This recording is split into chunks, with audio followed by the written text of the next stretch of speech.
So let's show that the given vector is solenoidal and irrotational.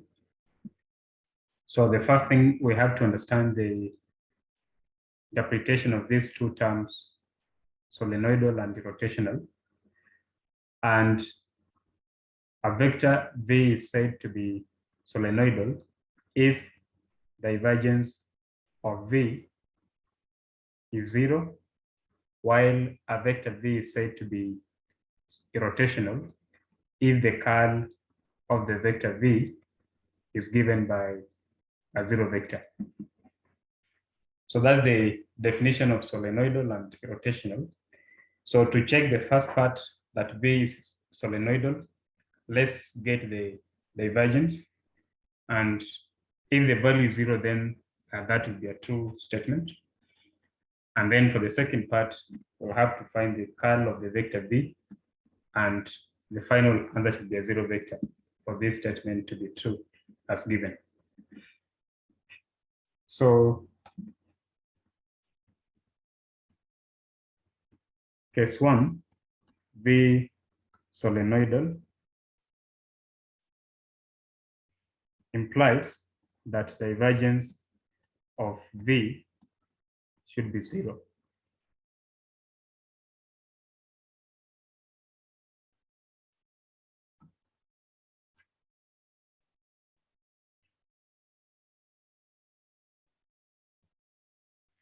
Now, by definition, divergence of V, which can be written as this scalar product, is partial V1 partial X plus partial V2 partial Y plus partial V3 partial Z, where in our case V1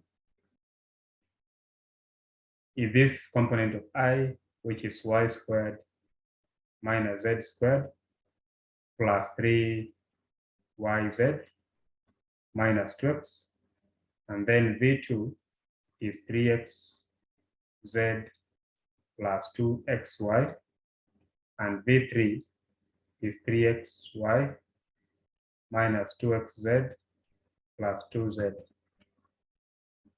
Now, this means that the divergence of V given would be partial X of V1. So differentiating this function with respect to X, Y squared will give 0, Z minus Z squared is 0. This will also be 0 because there's no X in this term. This will give us minus 2. Plus partial V2 partial Y. So this will be 0. This will give us 2X. Then partial V3 partial Z. This will give us 0. This will give us minus 2X. And this term will give us plus 2. And this can actually be directly seen that negative 2 and negative 2 cancels out. And then positive 2X and minus 2X cancels out. And so this will be 0. So since divergence of V is 0, then V is solenoidal. So the first part has actually been done to prove that the vector is solenoidal. Second part will be now to show that V is rotational. Now, V is rotational implies that curl of V must give us a 0 vector. So let's define the curl of V.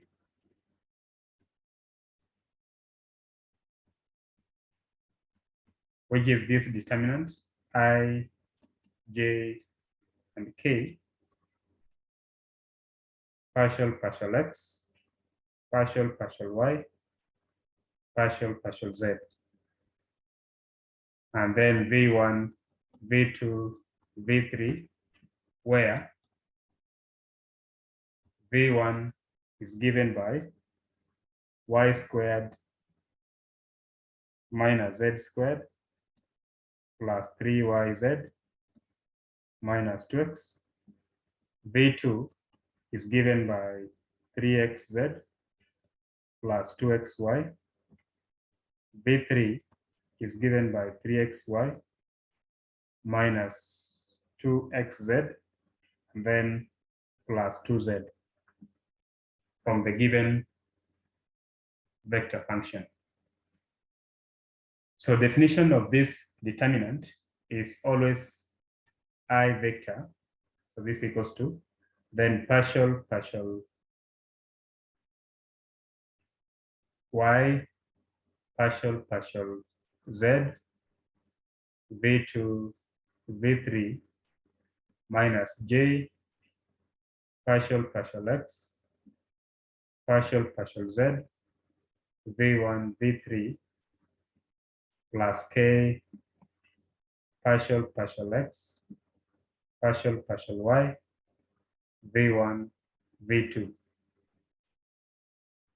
So which ends up to be I vector times partial v3 partial y minus partial v2 partial z minus j partial v3 partial x minus partial v1 partial z plus k partial v2 partial x minus partial v1 partial y.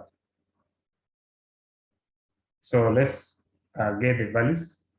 So we'll have I into partial v3 partial y. So we are partially differentiating this function with respect to y. So I'll have 3x. That is, this would be 0, this is 0 because there's no y here. Minus partial v2 partial z. So this one with respect to z, I'll have 3x. This other part will be 0 because there's no z. Minus j, partial v3 partial x. So this will give me 3y, and then minus 2x,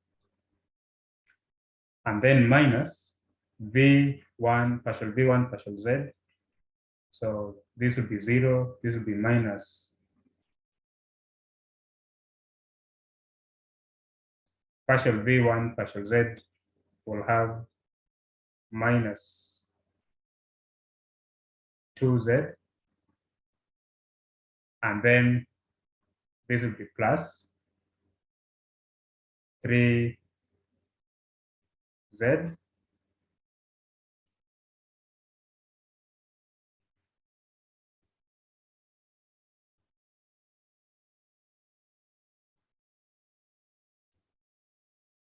so this partial v3 partial y, so this was 3x, and then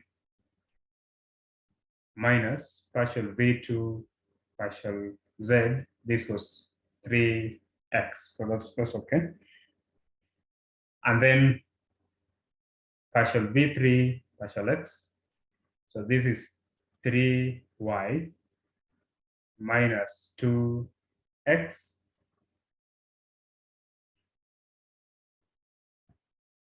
that's minus 2, this would have been 2z, not 2x.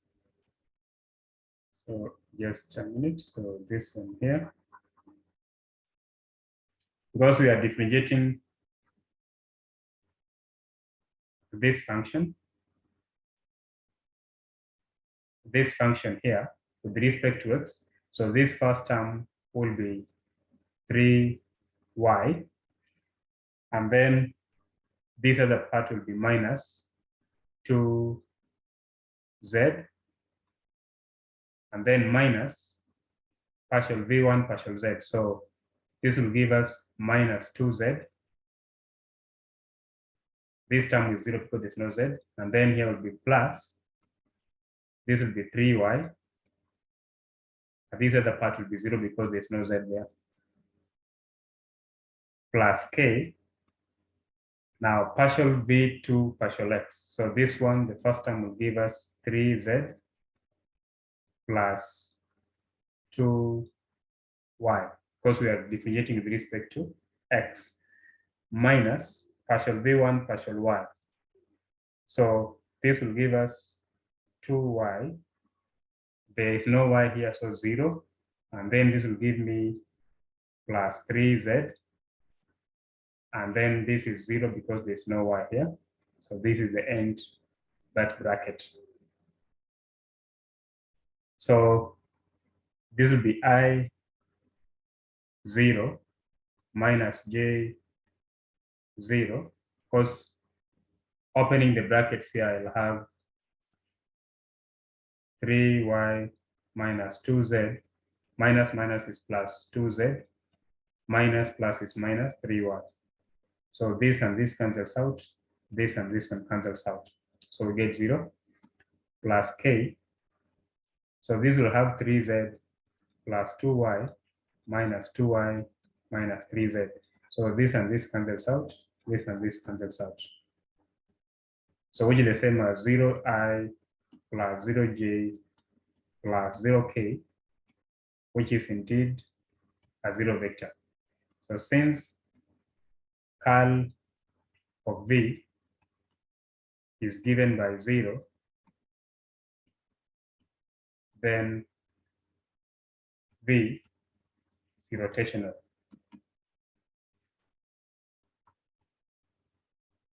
So because we have proved that the divergence was 0 and also curl is 0, so then V is both solenoidal and irrotational. Problem 2, determine the constants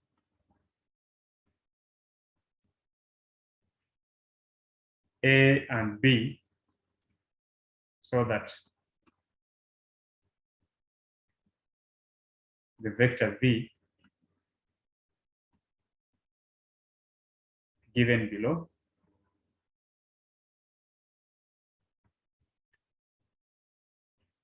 is irrotational.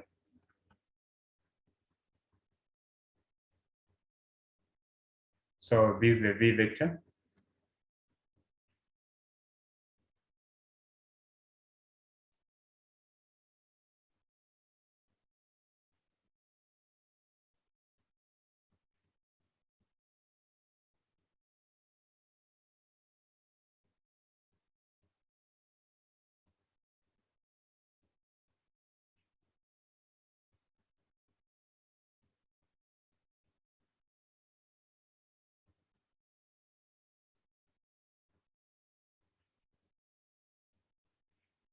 So this is the problem to solve.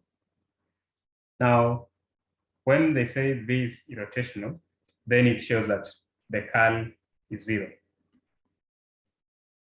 Solution.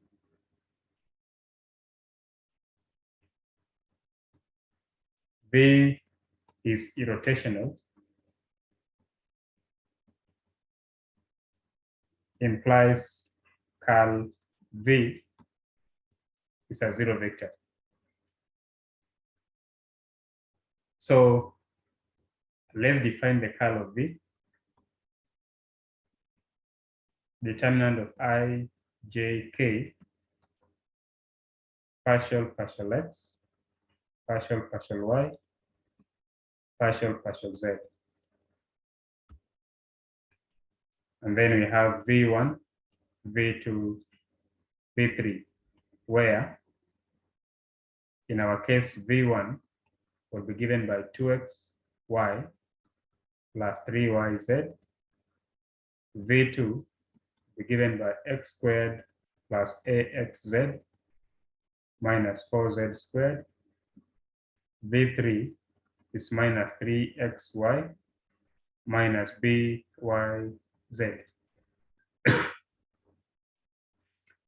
So definition of this determinant expanding along the first row is I partial y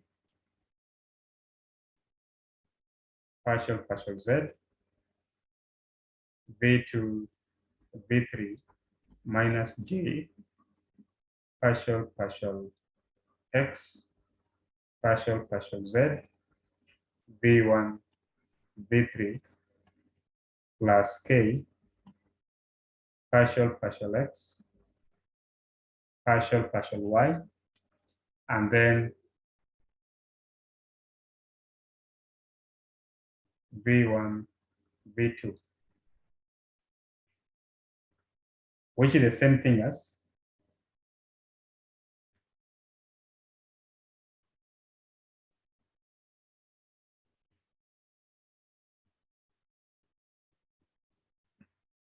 writing I into partial v3 partial y minus partial v2 partial z minus j partial v3 partial x minus partial v1 partial z plus k partial v2 partial x minus partial v1 partial y. So then now let's see partial v3 partial y. So we are differentiating this function with respect to y. So the first part will be, we have I into minus 3x minus b z, and then partial v2 partial z will give us, this is 0 because there's no z here, this will be plus ax, and then this will be minus 8z. But because it's minus, we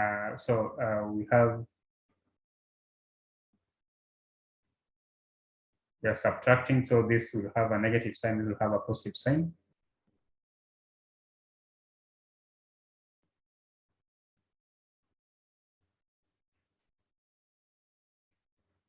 Then minus j partial v3 partial x, so be minus 3y. This other one will be 0, and then minus v1 z will give us 3y.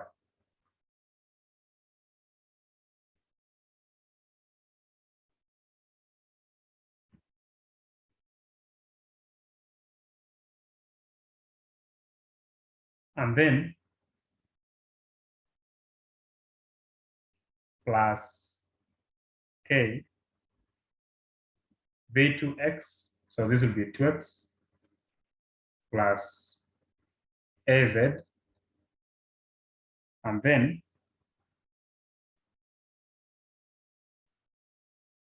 minus v1y. So we'll have 2x, and then this other will be plus 3z.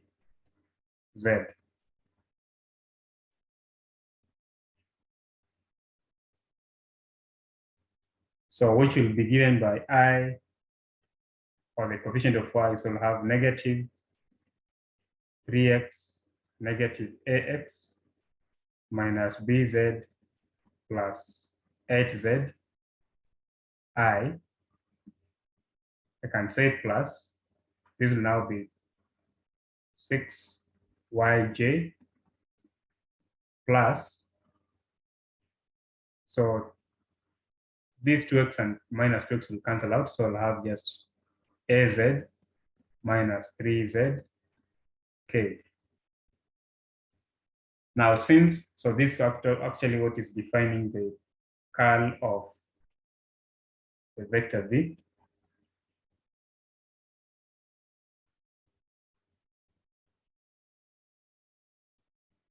So since v is irrotational,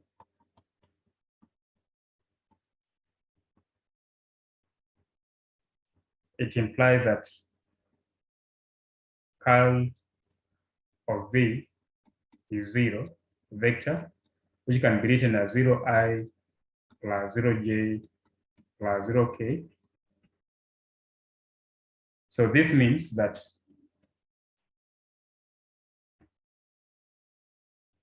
this can be written as -3 minus A x plus H minus B Z I plus 6y j plus, this can be written as A minus 3z k is equals to 0I plus 0j plus 0k.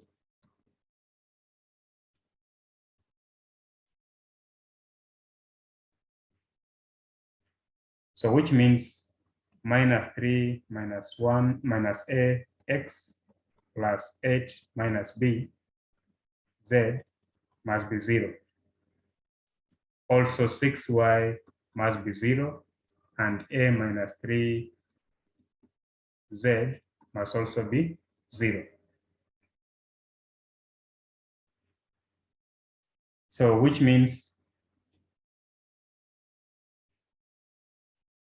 A minus 3 is the same as 0, which means that A is the same as 3. And then for us to have this to be 0, then this implies that A is 3. So this will give us minus 6x plus 8 minus b z equals to 0. So for this equation to make sense, then it implies that also 8 minus b must also be 0. So that this will give us b to be 8. Hence, a equals to 3 and b equals to 8. So that is how we solve for a and b in that given problem. Note that at this point of equating, you want to get every coefficient of this every component of ij, the component I, j, and k to be 0. So then you need to make sure that coefficients of every x, y, and z variables are going to cancel out to give you the value 0. So this must provide the value for 0. So in this middle term, you see that 6y equals to 0.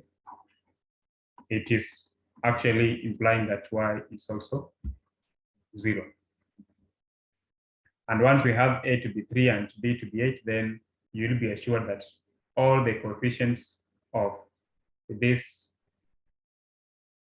I on the left-hand side is 0. This is also 0, and then this part is also 0. So that's how we solve that kind of problem. Thank you.